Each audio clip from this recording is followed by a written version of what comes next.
আমরা অনেকেই হয়তো iOS 17.5 আপডেট করে ফেলেছি। বাকি যারা আছেন তারা হয়তো চাচ্ছেন যে এর একটা ভালো রিভিউ পেয়ে দেন তাদের ফোনটা আপডেট করার জন্য। আমি কিন্তু একটা পোস্ট করেছিলাম, সেখানে আপনাদেরই মতামত জানতে চেয়েছিলাম যারা আপডেট করেছেন তাদের কাছ থেকে, এবং তারা তাদের অনেস্ট রিভিউটা আমাকে দেওয়ার চেষ্টা করেছে। এছাড়াও অনেকেই মেসেঞ্জার ফোন কলসের মাধ্যমে আমাকে এই বিষয়ে জানিয়েছে। তো আমি যেটা দেখলাম, এখানে পোস্ট করেছিলাম প্রথমটি আপডেট দিয়ে ভালো পারফরমেন্স পাচ্ছি এরকম। তো এরকম ভোট দিয়েছেন 72%, অর্থাৎ 100%-এ 100 জনে 70 জন এরকম আমাকে রিভিউ দিয়েছে। দেন 9% তাদের আপডেট দেওয়ার পরে ফোন গরম হচ্ছে এরকম। 3% আছে যাদের আপডেট দেওয়ার পরে নেটওয়ার্কের সমস্যা হচ্ছে, এবং বাকি 16% এরা বলছে যে তাদের ব্যাটারি ড্রেন অনেক বেশি হচ্ছে। তো ওভারঅল আমি সবার কাছ থেকে যে রিভিউটা নিছি, এই রিভিউয়ের মাধ্যমে জানতে পারছি যে 80% ভালোর দিকে আছে। মানে অন্য যে আপডেটগুলো থাকে সেগুলো থেকে এই আপডেটটা অনেকটাই ভালো পারফর্ম করছে। এখন এখানে যে 9% লোক আছে যাদের ফোন আপডেট দেওয়ার পরে একটু গরম হচ্ছে, তাদের ব্যাপারে বলি।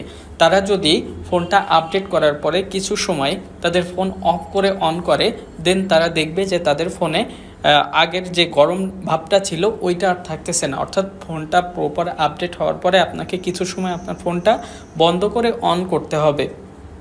এতে করে হবে কি, আপনার ফোনটা ফ্রেশলি আবার চালু হবে এবং তখন দেখা যাবে যে আর গরম হচ্ছে না। কারণ কি, আমরা যখন আপডেট করি, আপডেট হওয়ার পরে কিন্তু ব্যাকগ্রাউন্ডে অনেক কিছু চালু থাকে এবং অনেক কিছু আপডেট হয়, অনেক ফাংশন আছে যেগুলো আপডেট হয়। তো আমরা চেষ্টা করব ফোনটা আপডেট করার পরে কিছু সময় ফোন বন্ধ করে দেন ব্যবহার করার। পরবর্তীতে আপনি যখন ফোন ব্যবহার করবেন দেখবেন যে আপনার ফোন আর এতটা গরম হচ্ছে না। এখন অনেকের নেটওয়ার্ক সমস্যা হচ্ছে, এটা আপডেট ইস্যুর কারণে এরকম হয়।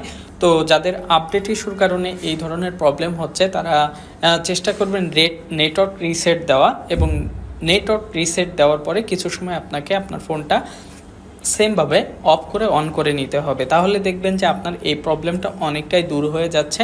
আর যদি আপনার রাউটার থেকে নেট ফোনে খুব কম পায়, রেঞ্জ কম হয়, সেক্ষেত্রে আপনাকে রাউটার চেঞ্জ করা লাগতে পারে, অথবা আপনি একটু চেষ্টা করে দেখবেন যে রাউটারটা কিছু সময়ের জন্য অফ রেখে দেন আবার নতুন করে কানেক্ট করার। ব্যাটারি ড্রেন অনেক বেশি হচ্ছে। দেখুন, প্রত্যেকটা আপডেটেই কিন্তু ব্যাকগ্রাউন্ডে অনেক কিছু সেটিংস ফাংশন চালু হয়। আমরা যে আপডেটগুলো করি এগুলোর সাথে কিন্তু প্রত্যেকবার আপনার আপডেটের যে লেখাটা থাকে সেখানে দেওয়া থাকে যে সিকিউরিটি আপডেট হয়। তো এই আপডেটগুলো কিন্তু আমাদের ব্যাকগ্রাউন্ডে হয়। যখন প্রপার আপনার ফোন আপডেট হয়ে যাবে, আপডেট করার 1 দিন 2 দিন বা 3 দিন পরে দেখবেন আপনার এটা আবার মানে যে ব্যাটারি ড্রেন হচ্ছিল এটা অনেকটাই কমে এসেছে। যদি 5-7 দিন ব্যবহার করার পরে আপনি দেখেন যে না, এখনও পর্যন্ত আপনার ফোনের ব্যাটারি ড্রেন আগের থেকে বেশি হচ্ছে, সেক্ষেত্রে আপনি চেষ্টা করবেন পরবর্তী আপডেটটা দিয়ে এটা ঠিক করে নেওয়ার।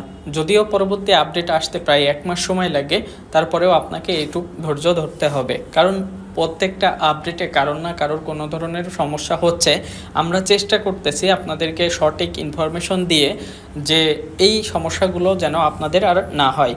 তো ওভারঅল আমি আমার ফোনে iOS 17.5 ব্যবহার করে এখন পর্যন্ত আলহামদুলিল্লাহ কোনো সমস্যা ফেস করি নাই। অনেকেই বলবেন যে ভাই আপনারা আপডেট করলে কোনো সমস্যা হয় না, আমরা আপডেট করলে সমস্যা হয় কেন? তো বিষয়টা হলো, কিছু কিছু নিয়ম আছে যেগুলো আমি যেই মানবে সেই দেখবেন যে একটা স্ট্যান্ডার্ডের ভিতরে চলে আসবে। তখন হবে কি, আপনি আপডেট করলেও আপনার ফোনে কোনো সমস্যা হচ্ছে না, আমি আপডেট করলেও আমার ফোনে কোনো সমস্যা হচ্ছে না। এখন সমস্যা যদি না থাকে তাহলে আমরা বা যে মেকাররা আছে তারা কেন আছে? তো এটা আমি মজা করে বললাম। যাই হোক, আপনারা চেষ্টা করবেন প্রপার নিয়ম মেনে আপনারা আপনাদের ফোনটি আপডেট করবেন, তাহলে দেখবেন যে এই ধরনের কোনো প্রবলেম হচ্ছে না। ওভারঅল iOS 17.5 আপডেট করার পরে আমি এখনও পর্যন্ত কোনো সমস্যা পাইনি। যারা যে ছোটোখাটো প্রবলেমগুলো ফেস করেছেন সেগুলো আমাকে বলেছে, আমি চেষ্টা করেছি তাদের যে সমস্যাগুলো আছে সেগুলো সমাধান করার।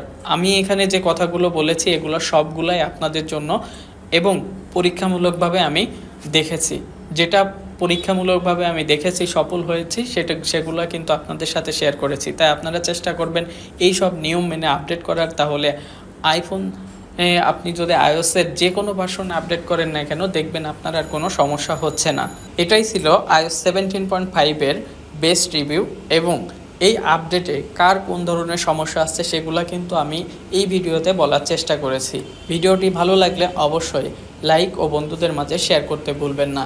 এখনও পর্যন্ত আমার চ্যানেলটি সাবস্ক্রাইব না করলে এখনই সাবস্ক্রাইব করে নিন। দেখা হবে পরবর্তী ভিডিওতে। সে পর্যন্ত ভালো থাকুন, সুস্থ থাকুন। আল্লাহ হাফেজ।